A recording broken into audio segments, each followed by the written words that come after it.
yeah. Yeah, so we come here to pray. ជំរាបសួរពុកម៉ែបងប្អូនអរគ្នាស្វាគមន៍មកកាន់វីដេអូថ្មីទៀតនេះគឺជាវីដេអូតាក់ទងនឹងការជូនភ្ញៀវជនជាតិឥណ្ឌាមកទស្សនាប្រាង្គប្រាសាទបុរាណខ្មែរយើងជាពិសេសនោះគឺប្រាសាទអង្គរវត្តតែម្ដងឥឡូវនេះពួកយើងកំពុងតែធ្វើដំណើរទៅកាន់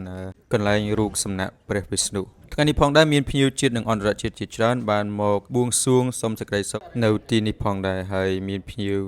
ជនជាតិឥណ្ឌាច្រើនដែលពួកគាត់ចាប់អារម្មណ៍ទៅលើរូបសំណាកព្រះវិស្ណុដោយសារតែជនជាតិឥណ្ឌាភាគច្រើនកាន់ព្រហ្មញ្ញសាសនាដូច្នេះហើយនៅពេលដែលពួកគាត់បានមកលេងប្រាសាទអង្គរវត្តតែងតែសួររកទីតាំងនៃរូបសំណាកព្រះវិស្ណុមិនដែលរំលងទេពុកម៉ែបងប្អូនអរគុណ To pray. You come here to pray, right? Yeah, because the Buddhist combination, Indian and yeah. ដូចពុកម៉ែបងប្អូនគ្នាបានស្ដាប់ឮហើយគឺពួកគាត់មកទីនេះគឺដើម្បីធ្វើការបន់ស្រន់បួងសួងសូមសេចក្តីសុខហើយពួកគាត់ជឿជាក់ថាពុទ្ធសាសនានិងព្រហ្មញ្ញសាសនាគឺបានរួមបញ្ចូលគ្នានៅក្នុងប្រទេសកម្ពុជាយើងដោយសារតែពួកគាត់បានមើលឃើញថាប្រជាជនកម្ពុជាគឺកាន់ពុទ្ធសាសនាប៉ុន្តែការអនុវត្តមួយចំនួនគឺប្រើព្រហ្មញ្ញសាសនាអញ្ចឹងហើយបានជាពួកគាត់និយាយថាព្រហ្មញ្ញសាសនានិងពុទ្ធសាសនាបានរួមបញ្ចូលគ្នានៅក្នុងប្រទេសកម្ពុជាសម្រាប់ពួកគាត់ផ្ទាល់គឺនៅប្រទេសឥណ្ឌាប្រជាជនដែលកាន់ព្រហ្មញ្ញសាសនាពួកគាត់មានជំនឿថាពុទ្ធសាសនាបានកើតចេញពីព្រហ្មញ្ញសាសនាដោយព្រះ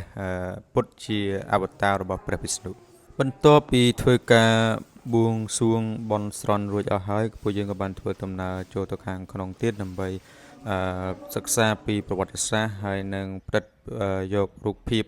ល្អៗនៅឯប្រាសាទអង្គរវត្តដោយបងប្អូនខ្ញុំបានឃើញនៅក្នុងវីដេអូនេះអញ្ចឹងគឺគាត់កំពុងតែថតរូបសំណាកហើយនេះគឺជា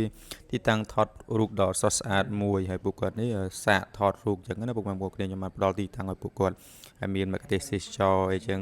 ទៅហើយនេះគឺជារូបចម្លាក់រាមកេរ្តិ៍ដែលគេហៅថារាមាយណាណាបងប្អូនខ្មែរយើងហៅថារាមកេរ្តិ៍តទៅពី